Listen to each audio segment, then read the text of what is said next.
오늘은 추수감사주일입니다. 지금은 저희 부모님이 다 돌아가셔서 안 계신데, 살아 계셨을 때 농사를 지으시는 부모님이 가을 거지가 끝나고 그해 농사 지은 햅쌀을 한가마니 이렇게 보내시곤 하셨습니다. 며칠 전에는 저희 장모님이 저희 집에 오셔서 총각김치랑 또 밭에서 농사 지은 채소들을 싸가지고 오셨습니다. 그런 것들을 받으면서 그분들의 사랑에 코끝이 찡해지는 것을 느끼게 됩니다. 가을 거지가 끝나는 이맘때쯤 되면 예전에 베풀어 주신 그 부모님들의 그 사랑이 많이 그립습니다. 추수감사절이 되면 우리 부모님의 사랑도 또 그립고 또 우리 주님의 은혜도 더 크게 느껴지는 것 같습니다. 오늘 우리가 읽은 성경 말씀은 일명 오병이어 사건입니다. 예수님께서 한 아이가 가지고 있던 보리떡 5개와 물고기 2마리를 가지고 5,000명이 넘는 많은 사람들을 먹인 사건입니다. 지금 우리가 읽은 말씀은 요한복음인데 이 사건은 예수님의 행적, 예수님의 발자취를 기록한 마태, 마가, 누가, 요한복음, 이걸 이제 복음서라 그러죠. 네 복음서에 모두 나오는 말씀입니다. 오늘 본문 5절 말씀을 보시면 예수님께서 큰 무리가 오는 것을 보시고 빌립에게 질문을 합니다. 우리가 어디서 떡을 사서 이 사람들을 먹이겠느냐? 지도자라면 이제 그런 것들을 생각해야 되겠죠. 많은 사람들을 어떻게 먹이겠느냐. 그 지도자의 모습이겠죠. 이 요한복음의 특징은요, 이 요한복음을 기록한 요한이 예수님의 의중을 어느 정도 파악하고 기록을 한다는 것입니다. 예수님이 왜 또 저런 질문을 하시나 하면서 요한이 그걸 파악을 한 겁니다. 저거는 빌립을 시험하시고자 하는 것이다. 그렇게 요한이 기록을 하고 있죠. 그래서 7절에 이런 빌립이 대답합니다. 우리 7절 말씀 우리 같이 읽어볼까요? 7절 말씀 시작. 빌립이 대답하되 각 사람으로 조금씩 받게 할지라도 200데나리온의 떡이 부족하리이다. 아멘. 빌립이 대답한 것을 여러분 살펴보면 재미가 있는데 일단 각 사람으로 얼마씩 받게 해요? 조금씩 받게 해요. 조금씩. 그리고 이제 돈은 일단 없죠. 돈은 없는데 결론은 뭔가 하면 200데나리온의 떡이 부족하다는 겁니다. 어차피 여러분 돈 없잖아요. 지금 수중에 가진 돈은 없어요. 근데 빌립은 가난한 집에서 자랐는지 몰라도 항상 부족하게 하고 조금 모자라게 준비하는 그런 버릇이 있는 것 같아요. 어차피 돈은 한 푼도 없으니까 이렇게 말하면 좋잖아요. 주님, 이 사람들 다 배불리 먹으려면 한 500데나리온의 떡은 있어야 되겠습니다. 이렇게 말하면 좋잖아요. 근데 이 빌립은 일단 조금씩 준다는 겁니다. 조금씩 주고 그래도 결론적으로 200데나리온의 떡이 부족합니다. 이렇게 결론이 나는 겁니다. 그리고 이제 그 나머지 한 사람 또 나오죠. 베드로의 형제 안드레라는 사람이 나옵니다. 여기 한 아이가 가져온 게 보리떡 5개, 물고기 2마리 정도가 있는데 이것은 이제 어린 아이들의 도시락 정도 되겠죠. 이게 이 많은 사람들에게 얼마나 되겠습니까? 역시 안드레도 달리 방도가 없다는 듯이 부정적인 반응을 보였습니다. 이 어린아이의 도시락 정도 되는 보리떡 5개와 물고기 2마리로 그 많은 사람들을 먹이는 것은 불가능한 일이었습니다. 그러나 그런 난처한 상황에서 예수님은 어떻게 반응하셨습니까? 비록 소량의 음식이지만 예수님은 있는 것을 보시고 있는 것을 가지고 먼저 감사하셨습니다. 예수님 혹시 더 없느냐? 이렇게 묻지 않으셨죠. 모든 일에 앞서서 비록 적은 분량이지만 먼저 감사하셨다는 것이죠. 예수님이 적은 것을 놓고 감사하셨을 때 놀라운 기적이 일어났습니다. 남자 어른, 여자들은 그 당시에 수도 안 쳤는지 여자들은 수에 잘 나타나지 않습니다. 남자 어른 5천 명이 먹고도 12바구니가 남는 기적이 일어났습니다. 빌립이 말한 것처럼 조금씩 나눠줬어요? 아니면은 배부르게 먹었어요? 배부르게 먹었어요. 그리고 부족했어요? 남았어요? 남았어요. 부족하지 않고. 12바구니에 채울 만큼 남았습니다.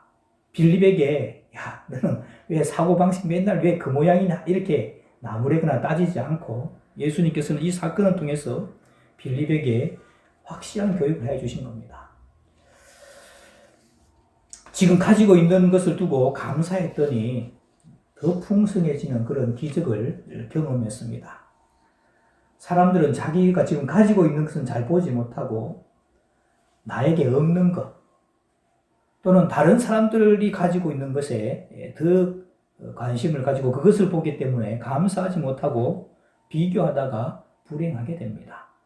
큰 것, 좋은 것, 많은 것만 바라보고 작은 것, 사소한 것, 평범한 것의 소중함을 보지 못합니다. 작은 것에 감사하고 소중히 여기는 마음에서 감사의 열매가 맺히는 것을 예수님의 감사에서 배우게 됩니다. 우리 역시 없는 것에 불평하거나 낙심하지 말고 있는 것, 주신 것에 감사하는 우리 모두가 되시길 바랍니다. 오늘 11절 말씀에 보면 예수께서 떡을 가지사 축사하신 후에 이 축사하셨다고 그렇게 했죠. 이 축사라는 것은 축복하고 감사하셨다 하는 말입니다. 그리고 이제 앉아 있는 자들에게 주셨다 그랬는데 이게 앉아 있는 것 줄을 보시면 살짝 기대어 눕게 하는 거 그랬죠. 지난주에도 말씀드렸죠. 이스라엘 백성들은 반쯤 누워서 식사를 합니다. 그래서 우리 한국에서는 그렇게 하다가는 당장 엄마한테 싸대기 한다 맞는다 그랬죠. 이스라엘 백성들은 그렇게 해서 식사를 하는 겁니다. 그룹으로 나눠서 5천 명을 그렇게 앉게 해서 식사를 하게 하는 겁니다. 그래서 예수님은 먹기 전에 늘 감사하며 기도하셨습니다. 여러분들도 그렇고 저도 우리 모두는 식사 때마다 감사 기도를 드립니다. 이게 여러분 우리 예수 믿는 사람들의 특징처럼 느껴지죠. 그래서 평상시엔 잘 모르다가 식사할 때 잠깐 고개라도 숙이고 밥 먹느냐 안 먹느냐 따라서 기독교인인가 아닌가 이걸 구별하기도 합니다. 다를 때는 별로 잘 드러나지가 않으니까 이걸로 우리가 구별할 수 있는 것이죠. 예수님도 음식을 드실 때 감사 기도를 하셨습니다. 오병이어의 이 기적처럼 적은 양의 음식을 앞에 놓고 하나님께 감사 기도를 드리셨고 그리고 제자들과 마지막 함께하는 최후의 만찬 때도 6월절 최후의 만찬 때도 감사 기도를 하시고 떡을 나누시고 잔을 나누셨습니다. 주기도문을 통해서 우리가 날마다 일용할 양식을 위해서 기도하라고 그렇게 가르치시기도 하셨습니다. 그러고 보면 우리가 매일 몇 끼마다 하는 식사 기도가 얼마나 오래전부터 있어 온 것인가 하는 것을 알 수가 있습니다. 오늘 제목이 이름 맛있는 감사죠. 그래서 우리가 식사하기 전에 또 우리에게 주신 것을 먹기 전에 감사하는 것에 대해서 우리가 살펴보려고 하는 겁니다. 유대인들은 탈무드에서 감사를 가르칠 때 식사를 예로 들었다고 합니다. 사람이 한 끼 식사를 빵으로 먹는다고 생각해 보면 빵이 되기까지 밭을 일구고 씨를 뿌리고 밀을 뿌리겠죠. 그리고 농작물을 가꾸고 걷어들여서 타작을 하고 또 밀을 빻아서 가루로 만들어 반죽을 하는 등 무려 15단계나 거친다고 합니다. 그런 수고를 들여야 식사 한 끼를, 빵이라는 식사 한 끼를 할 수 있는 것이니 감사 기도는 당연한 것이라고 할 수가 있습니다. 우리 조상들도 한자에서 팔자 두 개를 합해서 쌀밑자를 써서 쌀 한 톨이 밥상에 오르기까지 농부와 그 외 사람들의 손이 88번이나 간다는 그런 의미를 담았습니다. 그래서 쌀 한 톨이 여러분 만들어지는데 7개월 정도 걸립니다. 1년 중에 7개월이 쌀 한 톨 만들어지는데 걸려지는 시간입니다. 그래서 쌀 한 톨이 생산되기까지 농부가 구슬땀을 얼마나 많이 흘리겠습니까? 우리 조상들은 그 정성을 알기 때문에 밥을 한 알도 함부로 남겨서 안 된다. 다 먹으라고 그렇게 강조하고 또 강조했습니다. 근데 요즘은 어떻습니까? 음식이 남아 돌아서 문제이고 또 먹다가 쉽게 버리기가 일쑤입니다. 음식의 낭비는 일상화되었고 그 안에 담긴 농부들의 정성과 수고는 점점 잊혀져 갈 뿐입니다. 그러나 쌀 한 톨 만들어지는데 아무리 농부의 수고가 많이 들어간다 해도 하나님의 은혜에 비할 수는 없을 것입니다.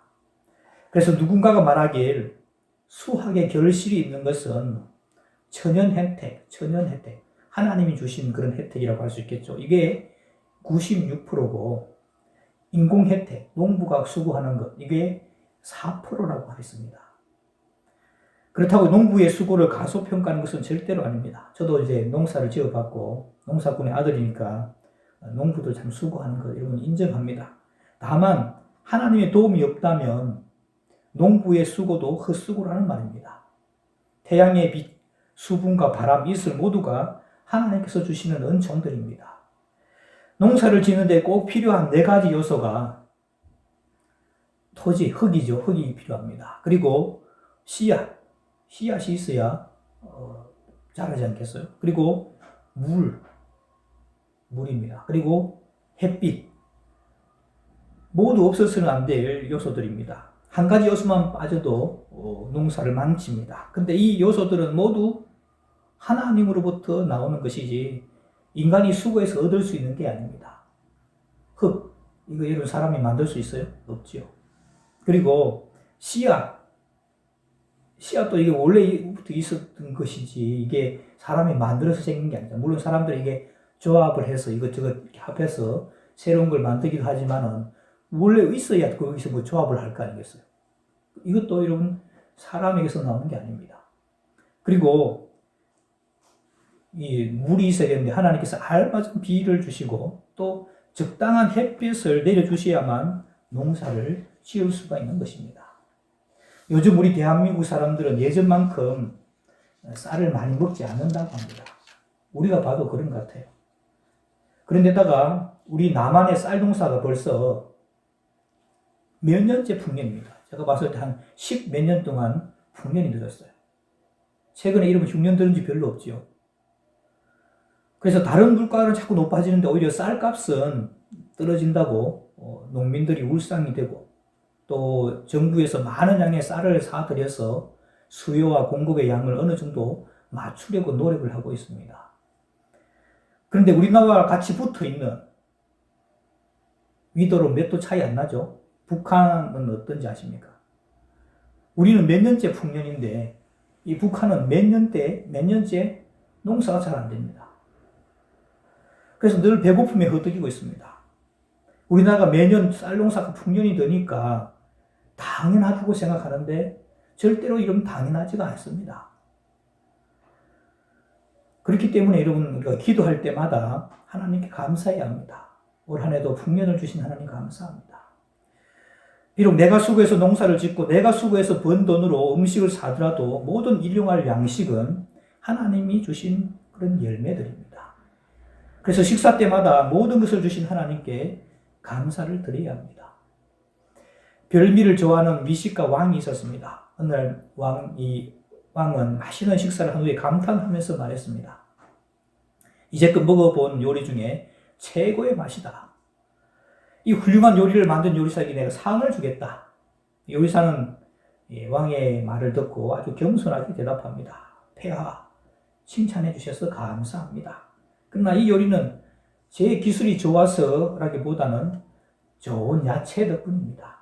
상을 주시려거든 좋은 야채를 판 이 야채 장수에게 주십시오. 왕은 그 말을 듣고 보니 맞는 말 같아서 당장 야채 장수를 불렀습니다. 왕궁으로 불려온 야채 장수는 왕의 칭찬을 받고 깜짝 놀라며 말했습니다. 폐하, 저는 야채를 팔았을 뿐 상을 받을 사람은 야채를 정성껏 재배한 농부입니다. 이번에는 야채를 정성껏 재배한 농부가 불려왔습니다. 농부도 역시 자기가 재배한 그 야채가 세상에서 가장 맛있다는 말을 듣고 어쩔 줄 몰라 했습니다. 폐하, 저는 그저 씨앗을 뿌리고 야채를 잘 손질했을 뿐입니다. 때를 따라 비를 주시고 햇볕을 주시고 자라게 하신 분이 없었다면 저는 아무것도 할 수가 없었을 것입니다. 그렇습니다. 모든 감사는 하나님이 받으셔야 합니다. 하나님이 주셨으니 당연히 하나님께 감사를 드려야 되는 것입니다. 그래서 우리가 여러분 먹기 전에 어떤 거 먹기 전에 감사해야 될 이유가 여기 있는 것입니다. 그렇다면 감사하며 음식을 먹는 사람하고 그렇지 않은 사람과 어떤 차이가 있을까요? 마치 미국 의사 존 자웽이라는 사람이 감사 기도를 드리고 음식을 먹는 사람과 그렇지 않은 사람과의 사이에 건강의 차이가 있다는 사실을 발표한 적이 있습니다. 통계적으로 나오진 않았는데 그가 발표한 효능 3가지가 이랍니다. 식사 때마다 감사하는 사람들에게는 첫째, 질병을 예방해주고 면역 기능을 향상시켜주는 신비한 백신이 나온다는 겁니다. 그리고 두 번째, 질병의 진행을 억제시켜주고 병균의 침입을 막아주는 항독소가 생긴다는 것이죠. 그리고 세 번째, 일종의 방부제 성분으로서 위장 안에 있는 음식물이 부패하거나 발효하는 것을 억제시켜주는 성분인 안티셉틴이 만들어진다는 것입니다. 신기하게도 우리가 감사하고 음식을 먹을 때 우리 몸이 먼저 반응해서 유익한 분비물을 생산한다는 사실이 놀랍기만 합니다. 감사하지 않고 먹는 진수성찬보다 보리밥에 김치 한 가지라도 감사하고 맛있게 먹을 때 이것이 우리 몸에 보약이 된다는 사실에 감사의 능력을 다시 한 번 더 실감하게 됩니다. 우리 말씀 한 군데 찾아보겠습니다. 주보 사이에 여러분 간지 보시면 악보가 있는 게 있죠. 악보 있는 반대편에 보시면 맛있는 감사 제목이 나와 있을 겁니다. 그게 여러분 예레미야 5장 20절 말씀 한 절씩 교독해 보겠습니다. 20절부터 25절 말씀입니다. 너는 이를 야곱 집에 선포하며 유다에 공포하여 이르기를 어디서 월시가지 없으며 이스라엘에서 정치 못하며 기라에서 얻어지지 못하는 백성이며 이를 지르다. 여호와의 말씀이니라. 너희가 나를 두려워하지 아니하느냐? 내 앞에서 떨지 아니하겠느냐? 내가 모래를 두어 바다의 한계를 삼되 그것으로 영원한 한계를 삼고 지나치지 못하게 하였으므로 파도가 그 세계이나 그것을 이기지 못하며 뛰노나 그것을 넘지 못하느니라. 그러나 너희 백성은 불안하며 강력한 마음이 있어서 이미 바라보고 있으며 또 너희 마음으로 우리에게 이른 비와 늦은 비를 때를 따라 주시며 우리를 위하여 추수기한을 정하시는 우리 하나님 여호와를 경외하자 말하지도 아니하니 너희 영혼이 이러한 일들을 주고 너희 죄와 너희를 거두고 것을 바라보니라. 아멘. 여기 말씀에 보면 이스라엘 백성들이 하나님을 등지고 배반하더니 이제는 하나님께서 베풀어 주신 은혜, 그 특별히 이른 비와 늦은 비를 통해서 먹을 것을 주시는 하나님께 감사하지 않는다는 겁니다. 하나님을 우리에게 먹을 것을 주시고 입을 것을 주시는 하나님 경외하자 이런 말을 하지 않는다는 겁니다. 그것 때문에 하나님께서 좋은 것을 막으신다는 사실이죠. 여러분 요즘 과학이 발달하고 농사 기술이 많이 발달했죠. 그래서 여러분 시설 채소들 이런 것들을 통해서 제철이 아닌데 요즘 제철을 잘 음식을 알기 힘들 만큼 수박도 겨울에 나오기도 하고 그렇습니다. 그래서 사시사철 좋고 맛난 음식들이 나오죠. 이런 것들 입으로 막 씹어 먹으면서 이러한 것들을 주신 하나님께 감사하자. 그 하나님을 경외하자. 이런 말을 역시 우리도 하지 않고 있다는 겁니다.